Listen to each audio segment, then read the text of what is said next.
All right, today's guest is Jay Kriner, CEO of Gale Project. Jay, can you please introduce yourself and tell us a little bit about Gale Project? Yeah, absolutely. Jay Kriner, CEO of Gale Project Technologies out of New Braunfels, Texas.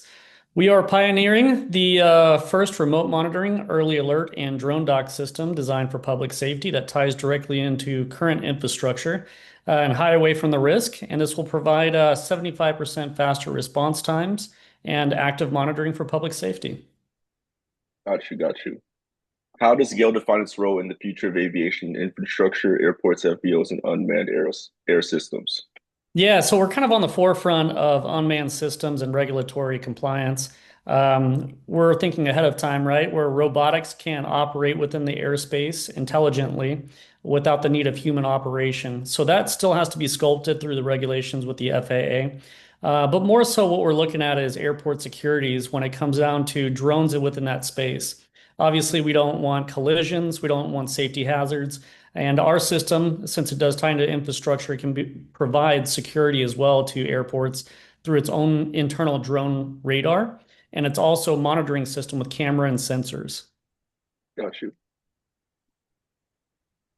What part of aviation do you believe is most in need of modernization right now from a monitoring and automation standpoint? Yeah, I think all of them, right? All sectors, all needs, all areas of aviation definitely need improvements. Regulation isn't always the fastest to move forward. If you can imagine, our government shut down right now, and it takes forever to get things up and going again. But one of the big ones will be the adoption of automation. It's going to be robotics. Can computers self-control something safely and better than a human could? So that will be a big next step. And I believe they're starting to tinker with that with the FAA will be the Part 108. And that's a Mhm. waiver that they're looking at in the future that allows for beyond visual line of sight. And that means you can fly a drone farther than you can see, or maybe around buildings and so forth. But more so, if the human's not operating it and the system is, it's already beyond line of sight, but whose line of sight? Because computers and cameras have better vision without air than humans do. Okay, got you.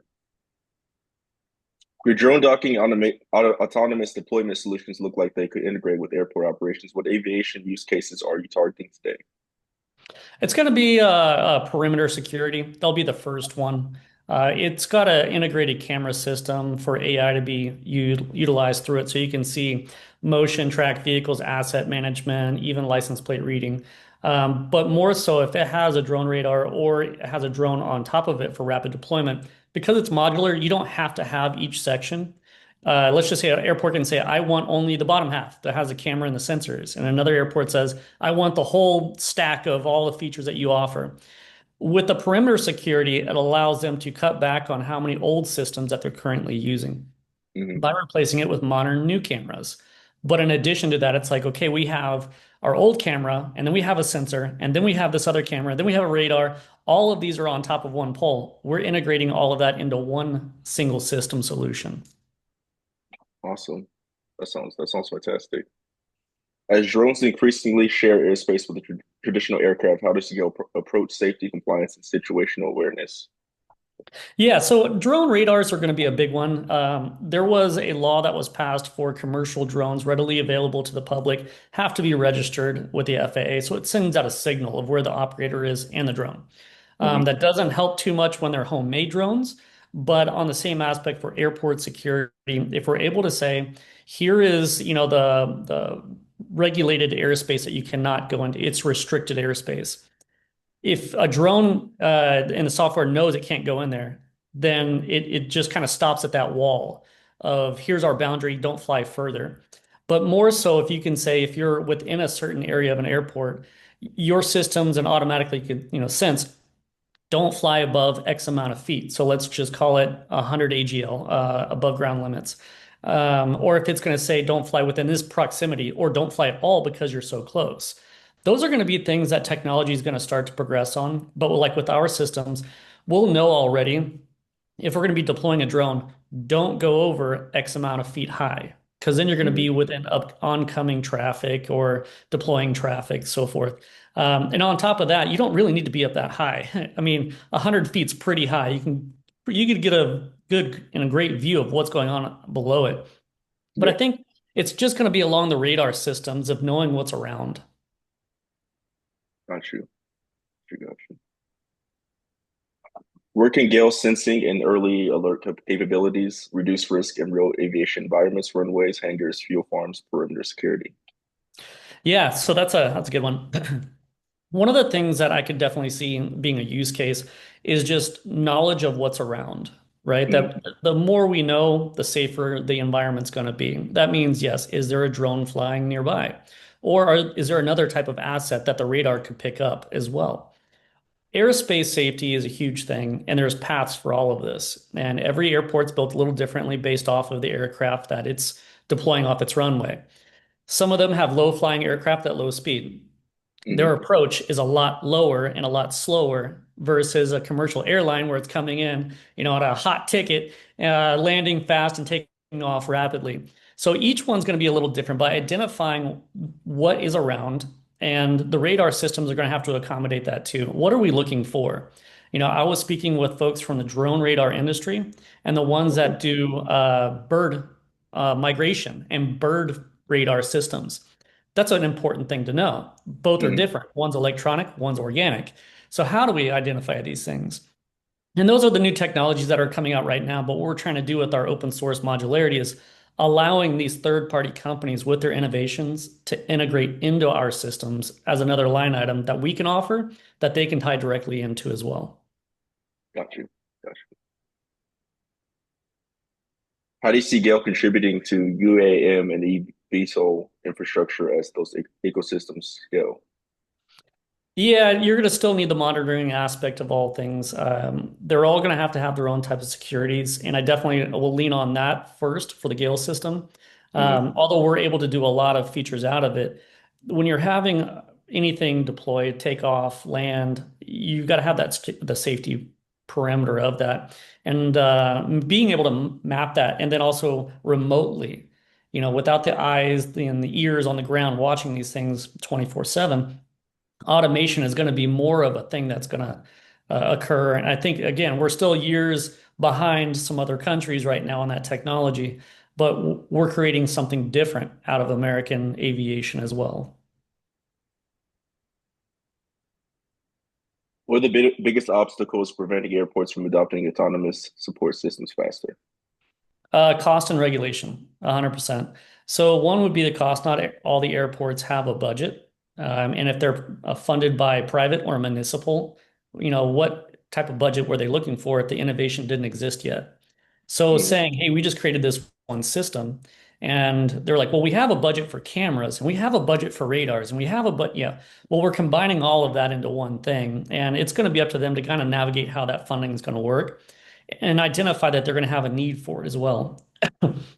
One of the things that I could definitely see is besides budget is regulation. Again, we're still behind a little bit on that. We have the solutions, except for it's not managed right now. There isn't something documented saying your system has to abide by these rules and here's how it operates. So mm, until the FAA puts that in place, what we do is called waivers. And the waivers allow us to go in and say, I've got this new system. Here's how it operates. Here's all the safety protocols for it. mm. And they can say, you know what, that is a great idea. That works well. That goes within our safety guidelines. Here is a waiver for you to fly at X amount of feet and X amount of distance using your system.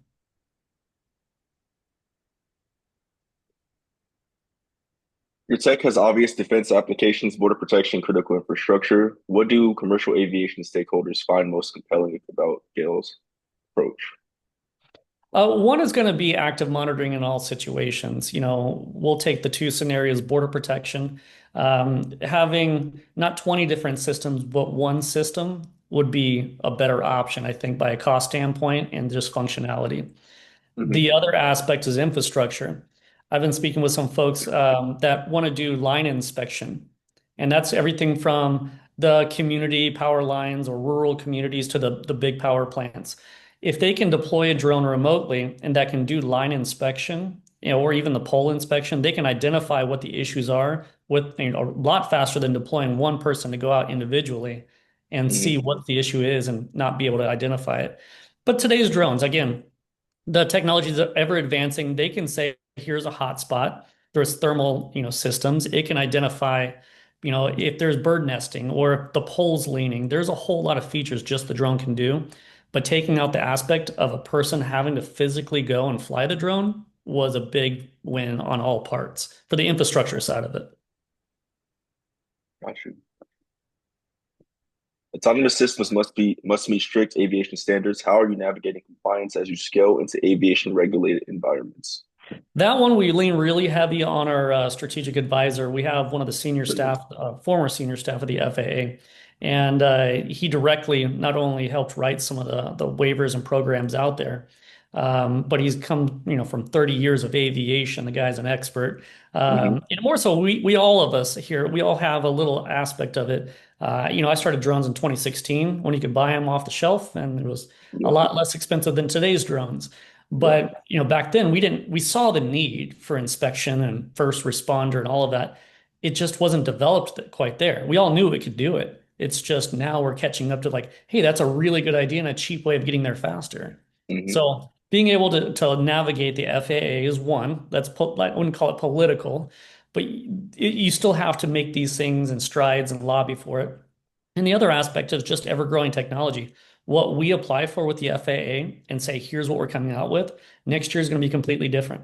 It's like the iPhone, right? There's a new one coming out every single year, Yeah. and we're all trying to play catch up. What does the development to deployment timeline look like for an airport or FBO adoption cycle?